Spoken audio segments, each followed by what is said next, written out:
Farmers today are facing rising costs, volatile markets, and extreme weather. The A Better Way to Farm podcast digs into strategies to help you take control of farm inputs and maximize profit so your farm can thrive for generations. Remember to take advantage of our free resources at abetterwaytofarm.com. Now, from America's Heartland, here's your host. Hey, welcome back to the A Better Way to Farm podcast. Just Tyler here, National Field Agronomist with A Better Way to Farm. And we spend each and every day providing solutions for farmers to grow better crops and to make more money. On today's episode, when we talk about growing better crops and making more money, we wanted to invite a guest on. He's been working with the team for a few years. I get the pleasure of working with him personally. He's become a great friend over the last couple of years and one that I admire for his hard work on the farm trying to raise better crops. We wanted to jump on, share his story, how he got to this point and what he was able to do this year in 2023, which was pretty phenomenal. But I'm going to have him share his story right now. So let's welcome to the podcast, Tyler Janky. Tyler, how are you doing today, man? Pretty good. Thanks for having me, Tyler. Yeah, this is always fun. I know that you, a lot of people in your neck of the woods call you TJ. So I don't know if to separate this, everybody can tell a difference in a voice. So maybe, when Tyler talks to Tyler, it won't be that big a deal. But why don't we start from the beginning? You, like many of our clients that we work with, finally worked up some courage, but you didn't just stumble across our stuff one day and say, hey, I'm going to reach out to these guys. So start from the beginning and kind of lead us into what you're doing today. Well, it was about 5 years ago, and I contacted A Better Way to Farm through the Facebook page. You called me a day later, and you said, remember this moment in time because it's going to kind of change your operation, and it did. Our yields have increased, and I've took control of my cost of production. I'm making management decisions on, what fertility I want to lay down and the timing of it. That's been a great change. I feel like I can have a little extra money to throw different things and different micronutrients at the crop when it needs it. And one of the things that I want to hit on real quick is that, when you joined the team 5 years ago and we had that conversation, you had actually been following the page for a few years prior to that and really never pulled the trigger on reaching out. And so just real quick to those that are listening to this, that have been listening for a while, before we dive into this, what's your advice? Do they need to just continue to wait and continue to listen to these podcasts and listen to Rod on, Facebook or TikTok, or what do you suggest? Just make the call and figure out, if you want to keep letting the co-op manage your acres for you, or do you want to start making management decisions on your own? And that's what it came down to for me, is like I wanted to learn and get better and be educated on what all these nutrients do and how I can influence a crop to grow better yields more efficiently. And that's what it came down for me was just the education of it and becoming a better farmer and more efficient.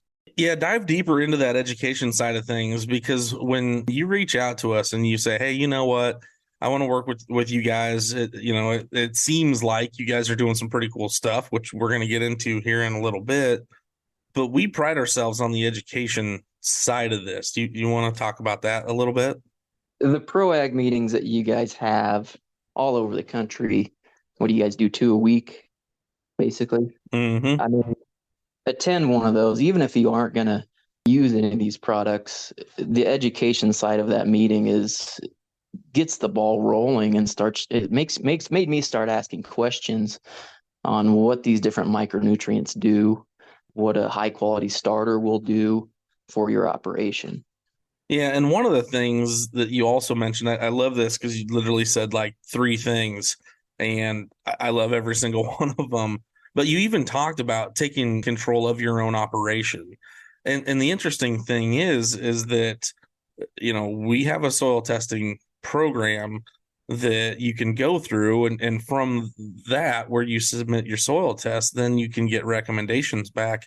So we get that a lot, that people don't like maybe going to the ag retail location because they're pulling soil samples and then all of a sudden they're telling you what to apply for fertilizer.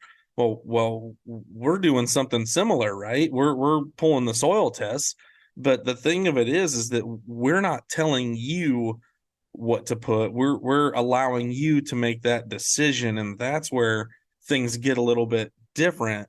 So when you went through that process with us, what did you start to see right away that was different? Well, it's mostly on the micronutrient side. It's not just NPK. It's boron, copper, manganese. All the different stuff. But not only that, it gives you recommendation. Like if your P and K is, if you got 25, 35 parts per million phosphorus, you might not need to put on 6 gallons of starter. You could maybe cut that back to 4 if the market prices aren't as good and you don't want to, spend the extra money. You can fine tune your cost per acre. Maybe you don't want to put on as much manganese or copper because the prices are inflated on the nutrient side. So you can fine tune that to fit your yield goals or your margin. And it's more about a reallocation of dollars. Wouldn't you agree that when you're looking at things, especially for you, because you were and I'm going to tell a little bit of your story for you, but when you came to us, you were trying to grow some high yield crops, but you were applying a very large amount of dry broadcast fertilizer, off of the co-op recommendations, thinking that you were doing the right thing. So you were already throwing some cash at this to try to do some pretty incredible things. But wouldn't you admit that your cost of you mentioned your cost of production going down, but that reallocation of dollars is what's really starting to kind of fine tune and actually show you some benefit, show you some more return over that acre. Right. And, I'm not saying, dry has its place, MAP or DAP. It has its place. If you need some phosphorus, built up in your soil, there's a place for that. But instead of spending, 80, $90 on MAP and then another $25 on starter, I was over $110 an acre. Now I'm around that 85, $90 an acre. And so I have an extra 15, $20 that if I want to foliar feed or I want to do something a little different, I can stack something on there at a late season to try to push yield if, conditions are right and the crop looks good and the market is good. So talking about good things, one of the things that we have been working on is pushing production. You live in an area where central Nebraska, right? You've got some good ground. Yeah, there might be some better ground somewhere else, but the way you manage it, what you do for education, which I absolutely again love that you dedicate investment dollars to learning more and to educating yourself on how to make things work better for your operation. But that leads us to 2023, where and you guys, did it hit D4 out where you were at? I mean, it was about D4 drought everywhere across the Midwest. Yeah, I mean, I don't even know how much rain we got total. It wasn't very much, probably 2 inches over the whole year. So I had a pivot that ran 30 days straight. And, I just couldn't shut it off. I was going to shut it off, and then the weather changed to be 110 for 2 weeks, and I wasn't going to shut it off. So you're the reason why my water pressure in my shower went down this summer, huh? But let's just dive into 2023. Do you? I'm just going to let you take the reins and you kind of talk about. I don't care if you want to start at the harvest and work to planting and do it backwards, or if you want to start wherever you want to start. But I would really want you to share your story of 2023. Well, I mean, we're just going to talk soybeans here, or It's totally up to you, man. well, hey, let's start at planting. So, and everyone talks about early planting soybeans, and that's what I try to do. I mean, everyone probably heard it by now, but pay the dollar an acre insurance and up your planting date. If the weather is perfect and it's warm, put your soybeans in the ground. If there's a cold snap ahead, wait until you get some weather above 70 degrees. But just go ahead and put them in. Don't put all your acres in if you don't want to, you don't feel comfortable, but just try it. And I think planting early, you're going to get more nodes per plant, a longer growing season. The plant's going to take up more nutrients early on, and you're just going to stack those nodes tighter. And I think that's the formula for higher yielding soybeans. when you look at starting out, a lot of the growers that I've chatted with over especially the last, month and a half, I do a lot of soil sampling for the team, and a lot of the growers are still trying to get past treating soybeans as the redheaded stepchild, or however you want to say that. And that, a lot of people are like, well, so you want us to fertilize our soybeans as if they're their own crop instead of just allowing them. And I literally had a client tell me this. He's like, well, yeah, but generally I'll feed the corn. And then I love this because he said whatever's left over is what feeds the beans. And he's a new client, by the way. He just started with us weeks ago. But that was the whole mentality. And even back in my co-op days, that was the mentality. And even back then that drove me nuts. But you didn't have a lot of people applying, a variable rate dry broadcast over top of soybeans, even though I would recommend it back then. But when you look at the nutrition side of things, what are some of the things you're doing at planting other than planting early? I got some furrow jets, so I'm banding in a 1x1, some starter with some micros, calcium, manganese, copper. Try to build that stock strength in that soybean and keep it healthy early on. Wait a minute. Wait a minute. So you're telling me that you're using a liquid and furrow product that you can actually put close to the row on those soybeans without any damage? How are you getting away with that? Well, it's a low salt starter, so it's safer for soybeans. Haven't seen any emergence problems. We're low CECs, 8 to 12 CECs. That's why I like those furrow jets too, because I can go up to 6 gallons, if not even more, if the soil test calls for it. Yep. Yeah, you can really load that up. What's next on the list as we move through the season? Well, like I said, plant early, but I'm gonna talk herbicide here a little bit. Layer your residuals. Get your residual on early. Last year, our soybeans weren't as good. I don't want to knock herbicides here, but we were dicamba, and we were coming in as late as possible with dicamba. I don't know what the spray date is. Is it June? Is it June 10th? Okay, yeah. And so that plant's flowering. It's way too late. That plant's flowering. You're coming in with dicamba, and you can just physically see the plant almost shrink, and it looks sick. And what we were doing, we were slowing that plant down. It wasn't producing sugars. It wasn't photosynthesizing, and it was just shutting it down. And that's the worst possible time. So that's why I like to layer residuals. Keep your weed control, under control. That way you don't have to come with a rescue later on. So now we switched to Liberty in the E3 platform, and I'm coming in there before, right around early R2, with some Liberty, or sorry, R3, R2, sorry, and coming in there and just keeping it clean. Liberty, Warrant, and we have pivots, so we're watering it in. That's working for us. So I think that was the biggest change from last year to this year, because our beans, like I said, were 65, 70, and this year they were way above that. So I think that was a big part of it. Yeah, significantly more. I am just going to throw this out there that you were able to achieve some triple digit yields on those soybeans, and I'll let you dive into that a little bit later. But when you look at going out there and, foliar feeding, how many actual applications over those beans did you make throughout the year? Just fertility or herbicide and everything? Yeah, everything. I want to say 6 or 7. It was 7 because I came in with a fungicide. We have Japanese beetles awful in our area. So at the time the fungicide needed to go on, we didn't have any beetles, so I held out the insecticide.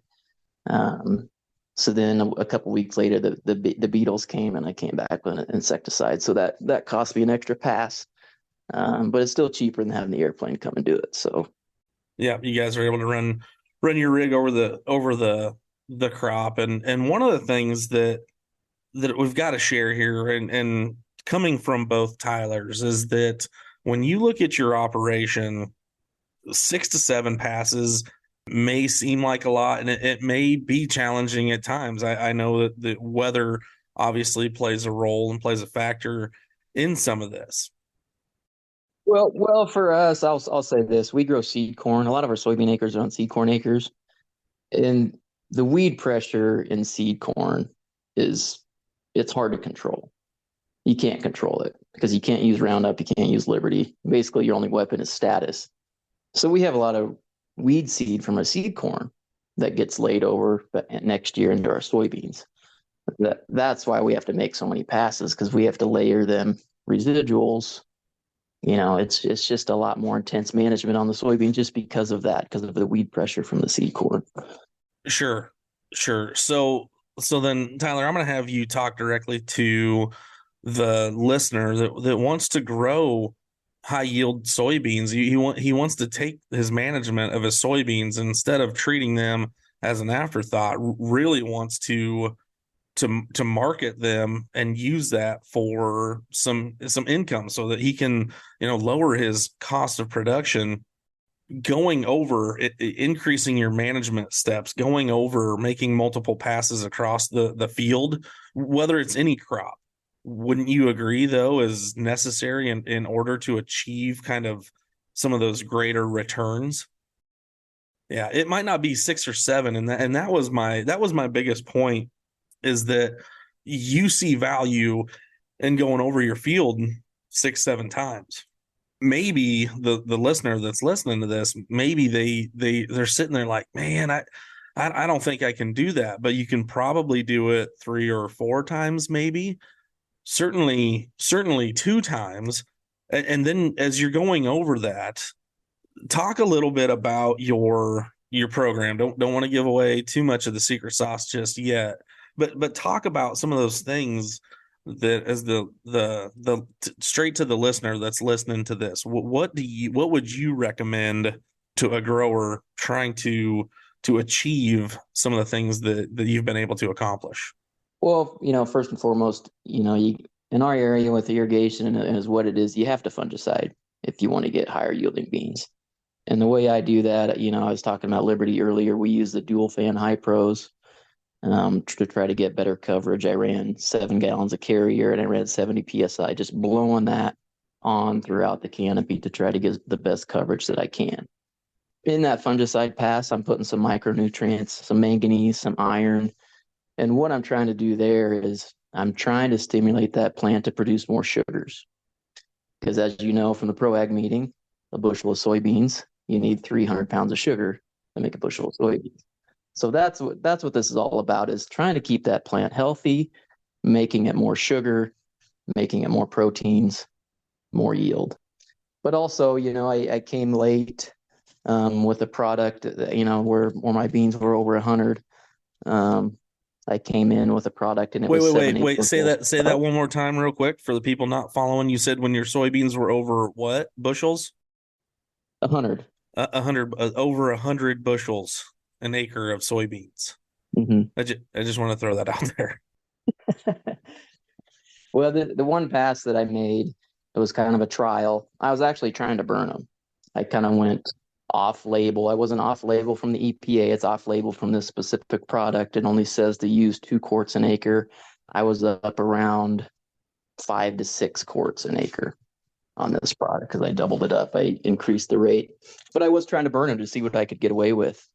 And it was an 8 bushel difference across the whole field. So, but it's an 8 bushel better response. Yes, for a $12 investment. Yeah, and so those are some of the things that, as a grower trying to do this, we don't sit there and say, you have to do this our way. We simply make the recommendations and then sit down individually and say, all right, Tyler, what's the deal? I think on a future episode, we'll have to talk about your corn because we're trying to do some pretty big things there on that side. But I know hitting, 100 plus bushel soybeans was something that we've been trying to do for the last 5 years. And I know something that you've had your eye on for a long time. So I've got to congratulate you on on that achievement. And the interesting thing is, I don't know if you want to talk a little bit about that side of it, any of the plot size or anything like that.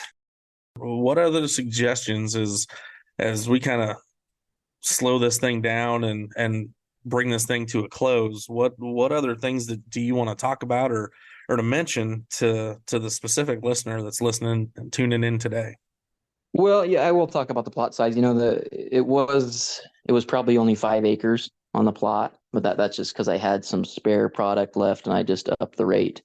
But I did put it across the whole field, and the whole field over the scale did 88.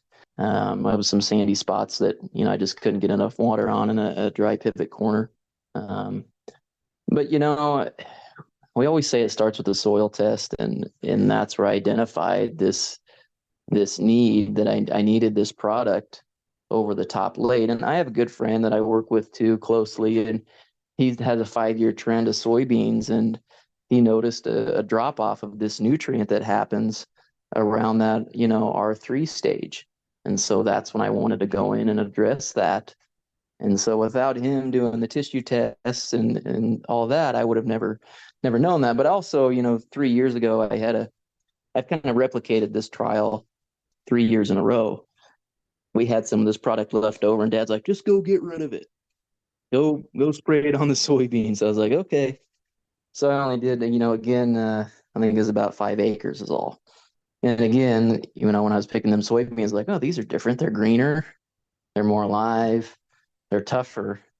The moisture was higher. They were like 13 moisture. But again, it was the same response. It was 7 to 8 bushel difference on that one spot. Which is absolutely huge. Now, how would listeners? But before we do that, let's do this.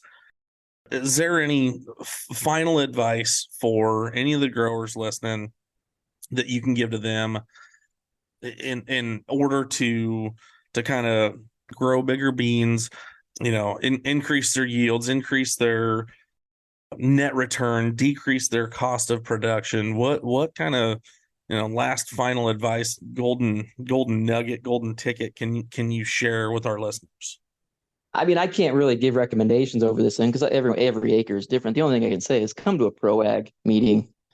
Then you can diagnose your own soil and decide for yourself what you think your crop needs. That's where it starts. Starts with a soil test, starts with a pro ag, get to a meeting, and just go from there. And then the best thing about these meetings, I've been to 4 or 5 or 6 of them.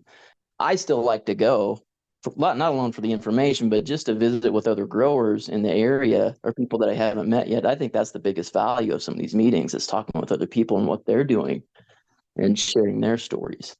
And how would those growers get a hold of you if they want some more information on how you're able to be successful with the program, or if anybody wanted to reach out to you to find out more information on one of these 2-day fundamentals of agronomy events, or really anything like that, just to chat with another grower? Where can they reach you at? Well, here's my cell number: 308-390-5362 is my cell phone number. Call, shoot me a text. I'm also on Twitter at JankyTJ. That's JANKYTJ. Hit me up on Twitter as well, and I'll answer any questions or help you get to a pro ag if that's what you want to do.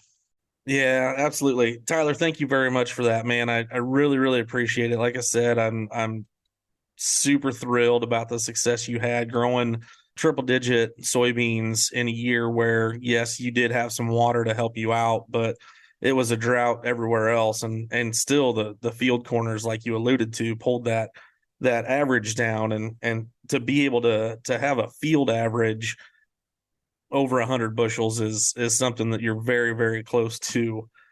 Something that obviously you pull those corners out, and there was a couple other things that you pull out, and then all of a sudden you're pushing that average up to triple digits. So please reach out to Tyler, 308-390-5362.